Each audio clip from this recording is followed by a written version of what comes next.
Some of the most powerful crops in a garden are the ones most people ignore, not because they're rare, not because they're hard to grow, but because they don't fit the normal way people think about food.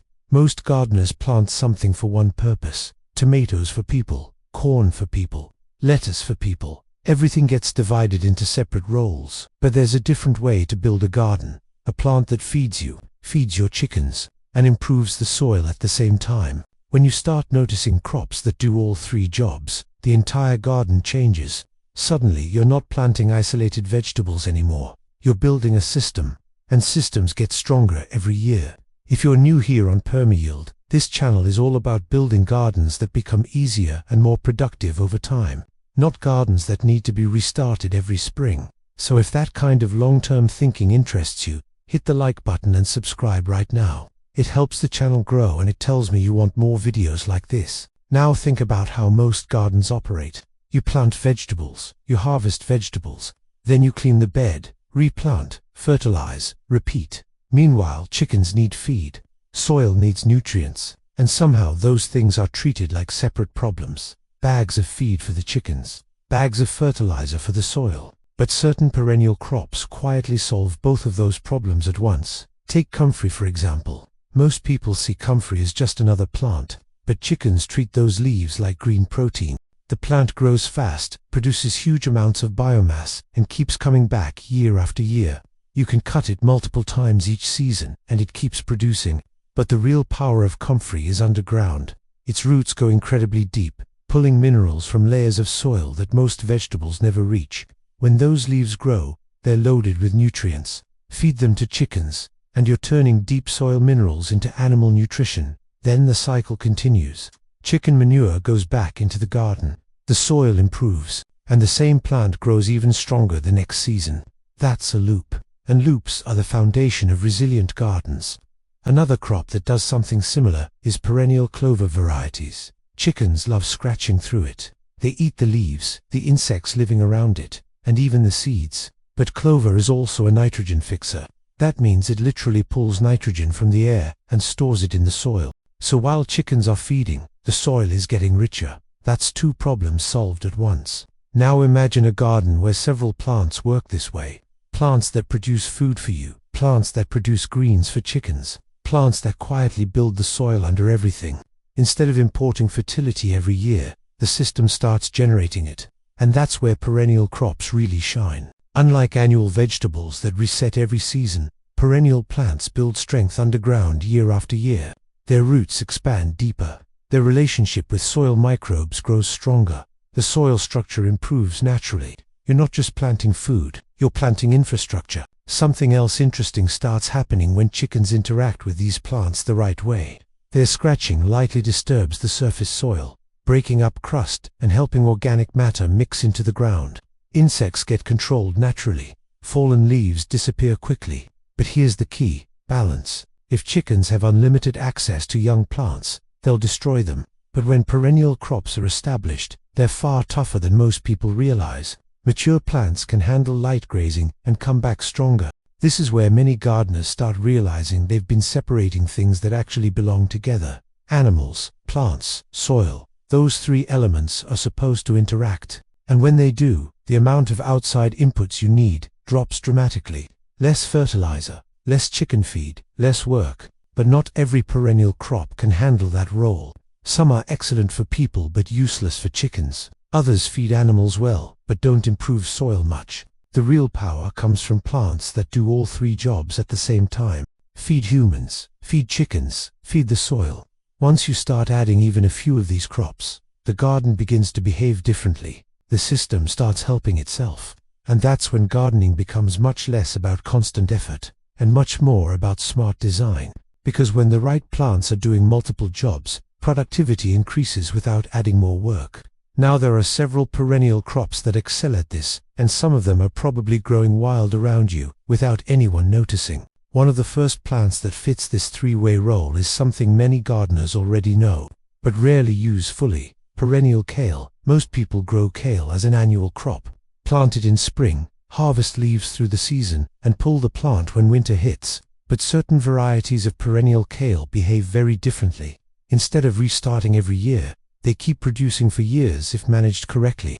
For humans, the value is obvious. The leaves are nutritious, productive, and easy to harvest throughout the growing season. But chickens see something even better. Fresh greens. Chickens naturally crave leafy plants. When they find perennial kale leaves tossed into their run, they attack it like it's the best treat in the world. Those leaves provide vitamins, moisture, and natural nutrients that reduce how much commercial feed birds rely on. But the benefit doesn't stop there. Perennial kale develops strong root systems over time. Those roots improve soil structure, create channels for water to move deeper, and support microbial life underground. The plant isn't just producing food above the soil, it's actively improving what's happening below it. Now combine that with chickens.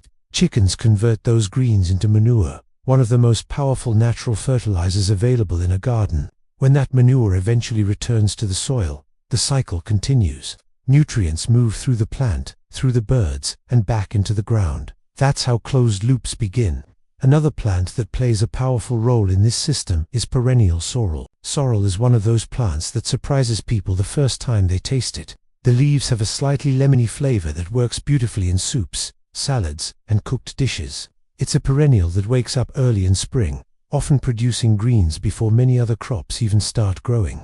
For chickens, those tender leaves are another excellent green source. They peck at them eagerly when offered. And because sorrel regrows quickly after cutting, it can handle repeated harvesting. Meanwhile, the soil benefits quietly. Sorrel roots stabilize the soil and create a permanent plant presence in the bed. That permanent root network supports microorganisms and prevents soil from sitting bare for long periods. Bare soil is one of the biggest causes of soil degradation. Perennial crops like sorrel keep living roots in the ground for most of the year, which keeps soil life active. Now let's talk about another surprising plant in this system, perennial herbs. Plants like oregano, thyme, and certain mints may not seem like major food crops at first, but they play an interesting role in mixed systems. Humans use them for flavor and medicine. Chickens often nibble the leaves when they have access to them, and these herbs create ground cover that protects soil from erosion and harsh sun. Even more interesting, many of these herbs contain natural compounds that support animal health. Chickens instinctively peck at them occasionally, especially when they're free-range. It's nature's version of a small medicine cabinet, growing right in the garden. Then there's one of the most famous plants in regenerative gardening, comfrey. Comfrey deserves special attention because it performs 3 jobs almost perfectly. Its leaves are packed with nutrients, which makes them excellent chicken feed supplements. Gardeners harvest those leaves multiple times per year because the plant regrows quickly. Humans traditionally use comfrey in certain preparations, though most gardeners grow it primarily for soil and livestock benefits. And underground, the plant is doing something remarkable. Its deep taproot mines nutrients from layers of soil far below most vegetables. Those nutrients move into the leaves. When the leaves decompose, whether through mulch, compost, or animal manure, they bring those minerals back into the topsoil where other crops can access them. That process gradually enriches the entire garden. You begin to see the pattern forming. Certain perennial crops don't just produce harvests, they move nutrients through the system. They connect plants, animals, and soil into a loop that becomes stronger every season. But not every plant works well in this role. Some are too fragile for chickens, others spread too aggressively. A few provide food, but don't really contribute to soil improvement. The best perennial crops for this kind of system are the ones that balance productivity, resilience, and soil support all at once. And there are several more that do this incredibly well. Some of them provide vegetables humans love, while chickens treat them like a buffet, and the soil quietly becomes richer beneath them. There are a few perennial plants that really start to show how powerful this kind of system can become once they're established. One of the most overlooked is the humble walking onion. At first glance, it just looks like another onion plant, but once it settles into a garden, it behaves very differently from the onions most people grow. Instead of relying only on seeds, walking onions produce small bulb clusters at the top of their stems. When those clusters become heavy, the stem bends down, touches the soil, and new plants begin growing nearby. That's how they slowly walk through the garden over time. For humans, they provide a constant supply of onion flavor.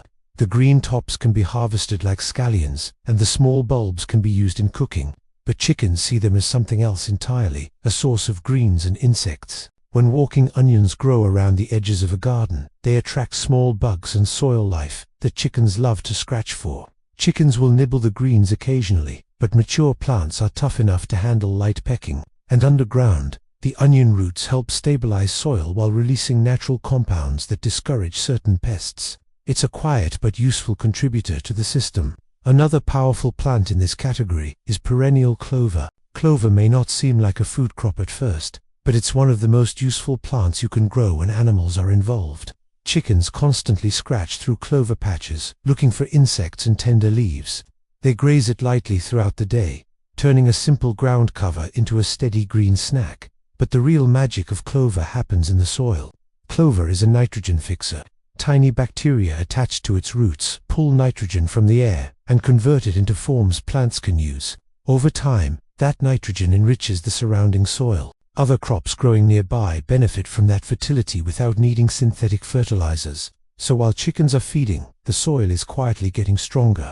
Then there's one of the most resilient perennial vegetables you can grow, Jerusalem artichokes. These tall sunflower relatives produce underground tubers that humans can eat, but the plants themselves are valuable long before harvest time.